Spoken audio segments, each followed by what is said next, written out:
Here we are going to solve the problem of transportation. So if you see, here we have three sources P1, P2, P3, four destination W1, W2, W3, W4 with its supply and demand. The first is we need to find the initial feasible solution. Now to find the initial feasible solution, we have earlier seen there are three methods: northwest corner method, least cost method, and Vogel's approximation method. So here we are using least cost method to find the initial feasible solution. Now you know, for least cost method what we do is, first we check whether the problem is balanced. The supply total should be equal to demand total. Yes, it is. Now least cost method is select the cell which is having minimum cost. Minimum cost cell. Here the minimum cost cell is 2. There is 100 and here is 100. Now there are two minimum cost cells. Now which cell can be allocated maximum? Here we can give 70. Here we can give 80. So what we do is we select this cell first, give 80 to this cell. So it will become 0. This will become 100. Now we can give to this cell. This will be 70, this will become 0, this will become 70. So like this way we go on allocating the number of units by using LCM method. Now we can see there are, after the allocations, we have first allocation as P1W4, second as P2W1, third as P2W3, then P3W1, P3W2 and P3W4. Now yes, number of allocation is equal to, how many allocations are there? 1, 2, 3, 4, 5, 6. 6 allocations. So it is equal to m plus n minus 1. Therefore the solution is feasible. Now we go for Modi method, that is we need to give row numbers and column numbers for each row and each column. So we assume U1 for first row, U2 for second, U3 for third row. Similarly V1 for first row, first column, second column, third column, fourth column. Now we need to start somewhere. Now we need to find these values of U1, U2, U3 by using the formula as Cij equal to Ui plus Vj. But we do this for only occupied cells. Now Cij is cost of that cell, I is row number, j is column number. For first row P1W4, it is cost of first row, fourth column, first row and fourth column. Now we need to find these values, but we need to have some value at start so that we can identify or estimate other values. Now we need to assume some value as 0 for any row or any column, but which? So what we do is we see that row or that column which is having maximum number of allocation. So row 3 is having maximum number of allocation. So here the value would be 0. So U3 is 0. If you see where 3 is involved, see, take P1W4, C1 for cost of this is equal to 14. Cost is 100. U1 you don't know, plus V4 we don't know. So wait over here. Now C21, the cost is 700. U1, V1, U2 we don't know, V1 we don't know. Now this cost is 400. U2 don't know, V3 you don't know. P3W1 cost is 400. Cost is 400. U3 is 0. You don't know V1. Therefore V1 is equal to 400. So in place of V1 we will write 400. Similarly for P3W2 the cost is 100. U3 is 0. Then V2 you don't know. Therefore V2 will become 100. So V2 becomes 100. P3W4. P3W4, the cost is 200. U3 is 0. V4 you don't know. Therefore, V4 is equal to 200. V4 is equal to 200. Now here, we know that V4's value is 200. So we can have 100 equal to U1 plus 200. So value would be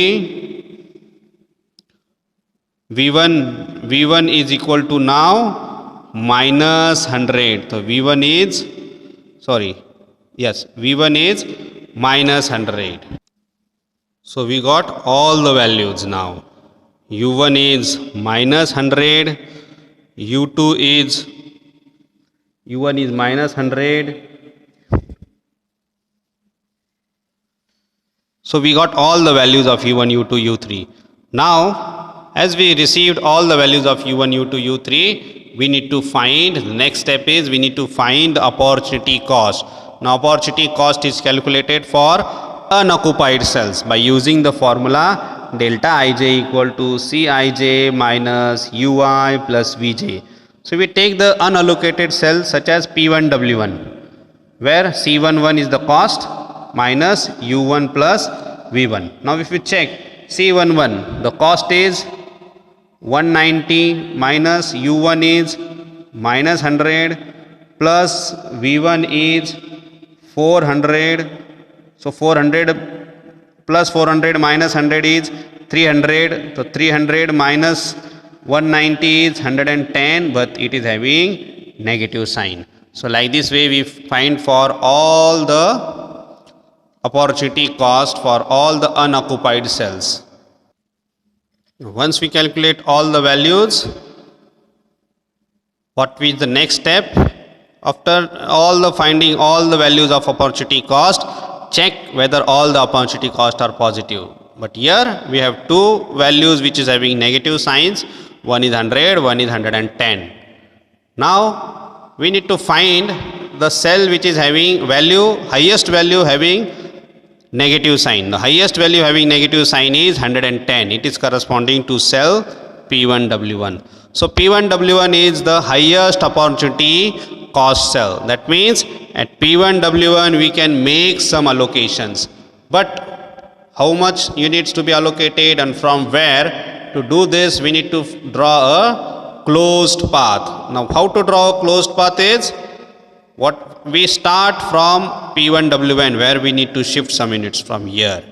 Now the condition is draw only horizontal and vertical lines, and you can take a turn only at allocated cell. So we start, we go over here, yes we reached over here. Now here we can take the turn either upwards or downwards, but we will go downwards. We will reach over here. We can take turn here, but we need to get back to the original cell. So we come here. Here also we can take turn. But if we take turn upwards, we will not be able to reach to this cell. So we need to keep in mind that anyhow we need to reach to that cell, but we can take turn only at the occupied cells. So if we come over here, we can take a turn. So we take a turn at this cell. Here also we can take a turn. But if we take turn to right hand side, we will not be able to reach here. So this is where from where we started, we are going to end over here. Once see the closed path is ready, we started from P1W1, turned at this corners only at the occupied cells and came back to this original cell. The closed path is done. So we know the path, but we don't know the number of units and location. So what we do is, we go on assigning the signs as plus and minus from the starting location. So assign over here plus, the alternative corner would be minus, again the alternative corner would be plus, again the alternative corner would be minus, again the alternative corner would be plus. So plus, minus. Clear? So we have assigned the signs also. Now check the corners having negative sign, this and this. These are the two corners from where we can shift some number of units to this But how much? Now check least value. The total units here is 70, here is 30. So we can shift this 30 units to this. Now how to shift is, take out this 30, add it wherever there is a plus sign and subtract wherever there is a negative sign. After doing all this, we shifted 30 from P3W1 to P1W1. Now see, it has become 30, it was 70, it became 40, this was 70, it became 100, others remained as it is. Now this is what we got, the new allocation. The total cost, if we calculate, it is 79,700 and the earlier cost was 83,000. That means we have saved 3,300 rupees by only making one improvement. But do we need to stop here? No. When we need to stop? When all the opportunity costs are positive, that means the solution is optimum. Still there is a chance for improvement. So again we assign row number U1, U2, U3, column number V1, V2, V3. Repeat the steps for finding occupied cells U1, U2, V3. Find the values by occupied cells by using Cij equal to Ui plus Vj. Once you find all the values of this, then find opportunity cost for unoccupied cells by using the formula delta Ij equal to Cij minus Ui plus Vj. So we will see after first improvement what we get. Now if we repeat the steps, when we find the opportunity cost, we will see the opportunity cost for unoccupied cells P1, W3, P1, W2, all these cells. If you mark, we see two negative values. And the highest value with negative sign, negative opportunity cost is P2, W2. So we can say that the highest opportunity cost with negative sign is P2, W2. So from here we need to trace a path. So P2, W2 was the cell with highest negative cost. So here we can trace the path. Now how to start is, we can start from here. Clear? So we start over here and come back to this location itself. So we start here, we go to left hand side. Here we can take turn. Again from here we can take turn. Horizontal line, come back to this location. Again we can take turn at this location. Again here and then come back to this location. So we started from here, turned at the occupied cells and came back to this location. Now go on assigning the signs. Here is plus, here would be minus, here it would be plus, here it would be minus, again here plus, again here minus. So we have assigned the signs also to the corner points. Now identify the signs with negative. Here it is, the units is 20, here the unit is 40, here the unit is 80. That means this units we can shift from P2W1 to P2W3. The 20 need to be shifted over here. Again repeat the same step, add at plus sign, subtract from negative sign. So once you do this, you will see 20 units had been shifted from P2W1 to P2W2. So we got the new allocations and we find the allocated cost. It is 75,500. Earlier it was 79,700. Prior to it, it was 83,000. So again after second improvement, we have saved more cost. So this is 75,500. But do we need to stop over here? No. Again go and repeat the steps. Again find the row numbers, column numbers by using the formula Cij equal to Ui plus Vj for occupied cells. After finding U1, U2, again find the opportunity cost. Check the opportunity cost is positive or negative. We'll just see after calculating the opportunity cost. After second improvement, we see all the opportunity costs are now having plus signs, positive signs. That means no cost is negative, so there is no chance of making any other improvement. So here we can say that the solution is optimum. As all the opportunity costs are positive, the solution is optimum. that we need to stop over here. We can find the final allocations from P1W1 of 50 units, total cost 95,000. Like this way, the total cost after all the improvements and calculation, it is 75,500. So here the total cost has been found. That means the solution is optimum. Here we can stop as no chance of improvement is possible. So this is all about Modi method. We will be back with new sessions. So kindly subscribe my channel so that you can give intimation of new videos. Hope you will learn and you have learned much more about the transportation problem. Goodbye.